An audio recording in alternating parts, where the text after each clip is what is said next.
A couple months ago, I bought a pair of these Union Pacific Athearn Genesis GP9s to replace an aging locomotive in my fleet, and so far, they've been great. I've got no complaints about them. But today, I'm not going to be talking about those GP9s. I already talked about them in the past. Today, I'm talking about the engine they essentially replaced, my Southern Pacific Proto 2000 GP9. Before I got the duo of Union Pacific GP9s, I used this unit, which is a commute engine, for just about everything. I've had it pull freight trains, typical Southern Pacific commute sets, older Southern Pacific passenger sets, and even a Napa Valley wine train consist. So it's done just about everything I could possibly have it do. And now, with my new Union Pacific GP9s, I've got this thing relegated only to passenger service, and I can't decide what I want to do with this locomotive. So, long story short, I got this model for free from a former modeler over 2 years ago at this point. This has DCC and sound. I believe it actually has lock sound, which is kind of neat, and it's been a great engine. Cosmetically, this unit is a little worse for the wear. I want to start with the handrails all around this model.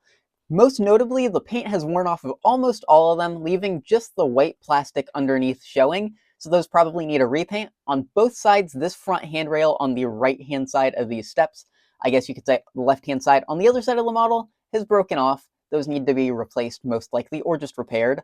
The handrails on the front are a little bit bowed in. The handrails on the rear are also a little bit bowed in, and overall, they do not look the greatest. On the front of the model, you can clearly see there's been some custom work. Even though it looks pretty decent, the paint is a little bit thick. There's some paint chipping off here, and just some of the details on here look to be a little bit obscured.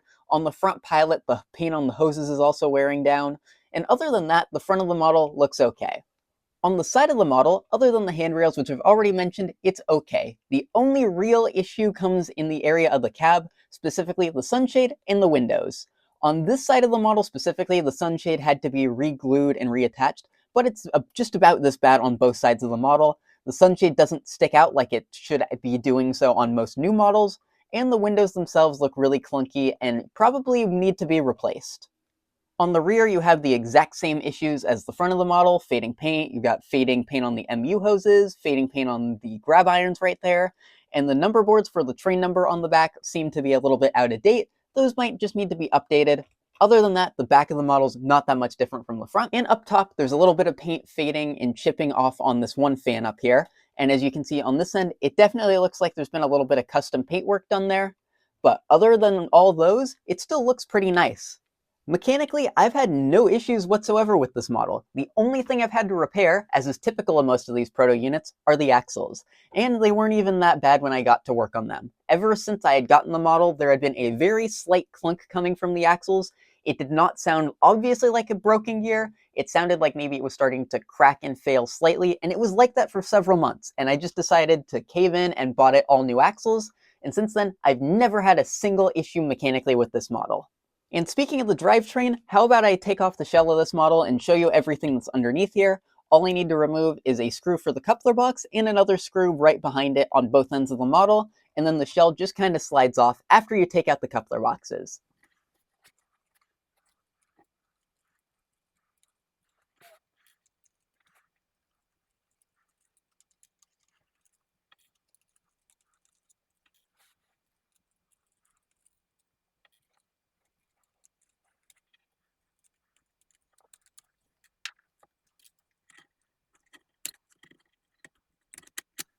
Now that the shell's removed, let me take you through just about everything underneath the locomotive.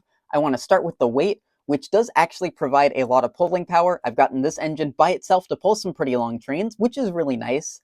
Mechanically, this looks to be in really good shape as well. The motor looks nice and fresh. You can see there's really nothing wrong with the drive system, these bars that are typical of these as well as Athearn units, and the trucks themselves. They pivot perfectly fine, and there's really nothing of note there. One thing of note, which I don't really like about this model, is the lighting system. As you can see, it's not actually attached to the bulbs on the shell of the locomotive, it's attached to the light that's set in this housing on both the front of the model and the rear of the model. It's not the brightest thing in the world, but it does sort of do the job. As you can kind of see in the shell, there's this little clear piece of plastic right there on the front and right there in the rear, which just directs the light from those bulbs to the lights of the model. Since I've had this model, this is only my second time opening it up and taking off the shell, but the thing that immediately caught my attention the first time is the decoder setup in this thing. This right here, I believe, is a lock sound decoder. I was told it's an ESU3, and it's a 21 pin. It's got this wire here as well, which we'll get to in a second. But what they did to get this 21 pin decoder into this locomotive is they took an 8-pin harness, wired it up to the 21 pin decoder hardwired instead of using a board or something like that, plugged that into the stock Proto board, and then that's how the decoder works in this thing. It's really janky. They should have just used a board like a Decoder Buddy or something like that. I guess it gets the job done, but now that I know it's here, it kind of bugs me. The speaker itself is just a little bit bulky. It really doesn't look that bad, and it does its job perfectly fine, but it could definitely be replaced with a better one in the future. Now that the shell's back on the model, I want to talk a little bit about the history of this exact unit, at least the real-life counterpart. So, this engine was originally a Texas and New Orleans locomotive, and it was numbered to 3010 in 1967, I believe, after being designated specifically to passenger service, and that's also when it got repainted. And then it's retained this number until 1977, when it was renumbered to something else, and it stayed in the Southern Pacific system until 1993, and supposedly it's still floating around somewhere. For the most part, it did its work in the Bay Area and Sacramento from pictures that I've seen in California, which is pretty neat, and other than that, that's about all I know about the engine. Apparently it's been sold to multiple different people since it's been retired from Southern Pacific, and apparently no one knows where it is right now, at least from the brief 5 minutes of research I did. With my brief bit of research, I did learn a few things about the details of this specific locomotive and some general Southern Pacific details as a whole, one of which has to do with the paint scheme, the scarlet and gray paint scheme that these locomotives have, specifically a difference between freight and passenger units. So what I've been told is that the freight units only have this red striping on the front nose of the locomotive, not the rear, and passenger units, like this one, have it on the rear and the front simultaneously.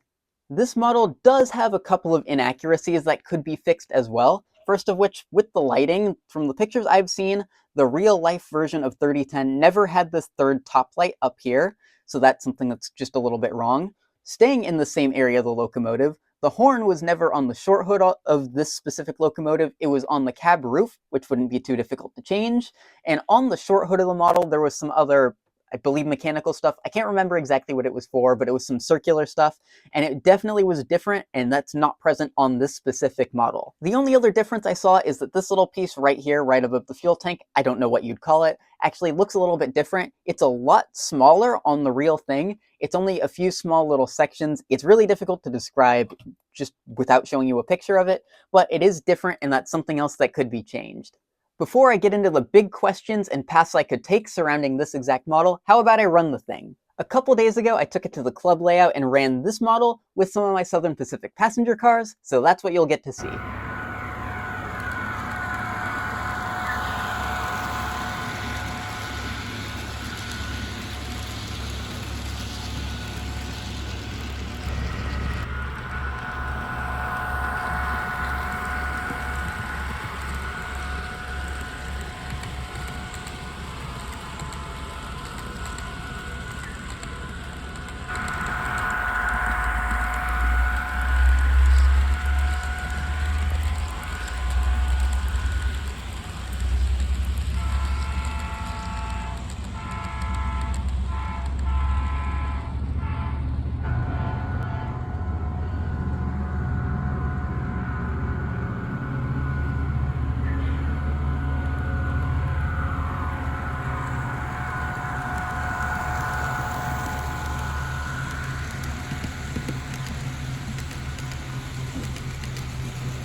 So now I want your help in deciding what exactly I should do with this locomotive.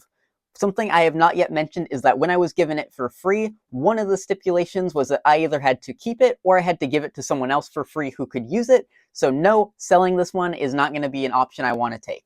But I think this leaves me with two very simple options. Either A, I fix just some of the minor things, like I glue these little handrails and stuff back into place, and then other than that, leave it alone and don't touch this thing cosmetically. Or B, I tear this thing down, I fix all the minor inaccuracies that I've noticed, give it a good repaint, maybe some new handrails, and just a bunch of work to make this thing look a lot nicer than it does right now. The two big things that are making it pretty difficult for me to decide are the time I have and the skills I have. In terms of time, it'll both take me a lot of time to work on this project, and it'll take me a lot of time to get to this project in the first place. For one, I have so many other project locomotives right now, both my old DC engines that I like to fix up and tinker with just for fun, and all my DCC models that I want to bring up, put new decoders in, and make into really nice pieces. Both of those I have so many of ahead in line. There's probably close to 50 engines at this point ahead of this one. So if I did get to it, it would probably still be a considerable amount of time. In addition, I don't really want to carve out huge chunks of time, like several days dedicated to this model. I want time to be able to work on some of my other old projects too. I like filming those things and I have a lot of fun with those. And this probably wouldn't be a project I've filmed most of just because of how much time and effort it would take. The other thing I have to contend with is my own skill level. I've never really detailed any locomotive to any severe amount. I don't have a ton of experience with airbrushing. I don't have a ton of experience with doing any crazy paint work or decal work or anything like that. So that would just be a ton of stuff that I need to practice on a lot of my other projects before I felt comfortable working on something a lot nicer like this. Taking apart, say, an Athearn Blue Box and rebuilding that is a lot less time consuming. I have a lot more room for error than working on something nicer like my Proto unit with sound. And sure, I could always buy a new shell, but I do want to work on this thing myself. So even before I got to this thing, it would still be a couple years most likely before I wanted to go and rebuild this, seeing as I've got so many other projects ahead of it and I want to build up my skills. So the question is, should I even try and rebuild this thing in the future? Or should I just leave it as is, as it will be for the next few years at the least? Whatever I decide to do, I'll still use this thing somewhat occasionally. I've still got Southern Pacific passenger consists this thing can pull, it works really well, and it's just a nice backup engine to have so I can bring it along in case one of my other models has an issue. So while it's no longer the mainstay of my fleet, this model still gets a ton of work, it still gets out of its box quite often, and I still do want it to be a nice piece. So if any of you have any suggestions, please do let me know. I'm going to, as I said, continue using this model, and it'll still be a valued part of my fleet, even if I don't do anything cosmetically with it in the next couple of years. So we'll see how that goes.